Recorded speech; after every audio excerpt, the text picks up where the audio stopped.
how do you feel about this too? Okay. My parents recently had their roof replaced, Mm-hmm. and the roofing company came to the door, and apparently this is illegal, but I guess there's loopholes.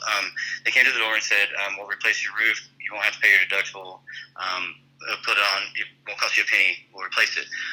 Well, my parents didn't know, and well, what they did was they offered if my parents left their sign in their front yard for a month, they offered to either, I know they can't pay the deductible for them, but they either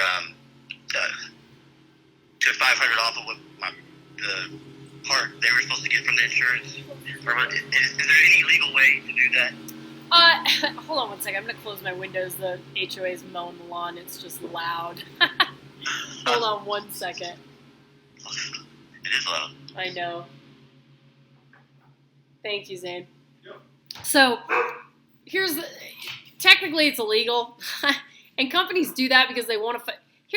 Again. Who would say no to that? Well, right, I know that, but here's the problem. Most companies are doing that because, again, it's a competitive market, and they are not good enough closers to close people on the deductible. So they're giving away their profit in the jobs. By the way, they're giving away $1,000.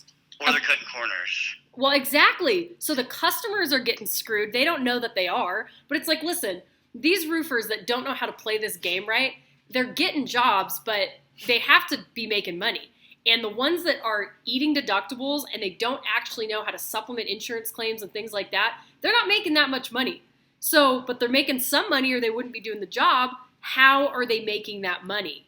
Well, they're using the cheapest shingles they can find. They're reusing flashings up there. They're not scraping everything off to the deck sometimes. They're probably not licensed or insured properly. They're throwing their debris in a creek.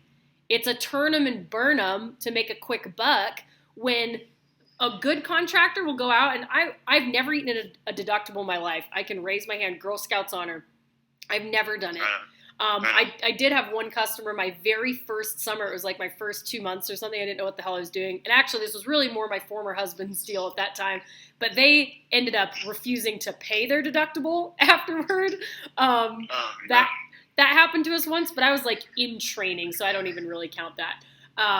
But when you explain depreciation correctly to your customer in your sales pitch, they understand that to get away with that, you guys, both of you are submitting fraudulent documents to the insurance company. Because if they come out and they say, okay, it's going to be a $10,000 claim, right? Mm-hmm. And they split it into 2 checks. They go, well, we're going to withhold the $1,000 because that's the deductible. We don't do that part, okay? So that means that there's $9,000 that the insurance company is going to pay, correct? Mm-hmm. They write the first check, which is called the ACV, and let's say that's $6,000, okay? And they hold on to $3,000 of depreciation, right? Well, if your insurance company comes by and says that's what they're going to do, and the RCV is $10,000, they're not paying the deductible, but they're willing to pay up to $9,000 to pay for the $10,000 roof. Well, if your roofing contractor comes by and goes, well, we won't charge you your deductible. What they're actually doing is charging $9,000, right? Mm-hmm. Well, if you turn in $9,000 to the insurance company, they go, oh, well, we already paid you $6,000, and here's the, you've got a $1,000 deductible. That part's yours. That's $7,000. Here's $2,000 out of the $3,000 depreciation to make up that $9,000 to cover your roof. Thanks for saving Allstate $1,000. So the only way you can get away with that is they would have to lie and send in a $10,000 invoice when they actually charge $9,000. That's why it's insurance fraud. Well, what about, paying for having the sign in the yard? You don't have to. Why do that? Why spend hundreds of dollars on that? My customers put my sign in the yard for free. Yeah. You don't have to. Again, this goes back to the actual issue is these guys are shitty closers. They're not good enough salespeople, right? What percent should they be closed? What percentage of the deal should they be closed? I mean, honest to God, it should be damn near close to 100%. I was consistently closing 90% as a salesperson. And again, I'm not tooting my horn here. I'm saying it's a slam dunk if you know how to present it. Your customer has damage to their house. Insurance pays for it. They're not even paying for it, right? The deductible is 5 or 10% off the entire job. There's no reason they shouldn't sign, right? Right. There's no reason. It should be almost 100%. So if your closing, your presentation is good enough, it's a no-brainer, and almost everybody should sign. Now, am I a little bit of a freak of nature? Yes, absolutely. I'm not going to take that for granted. But even your average salesperson should at least, even if they're not that good, they should be closing 60 to 80%. I sincerely mean that. At the very worst, huh? At the worst. Why should 4 people out of 10 say no when you show them, yep, you have damage. I'm a reputable company.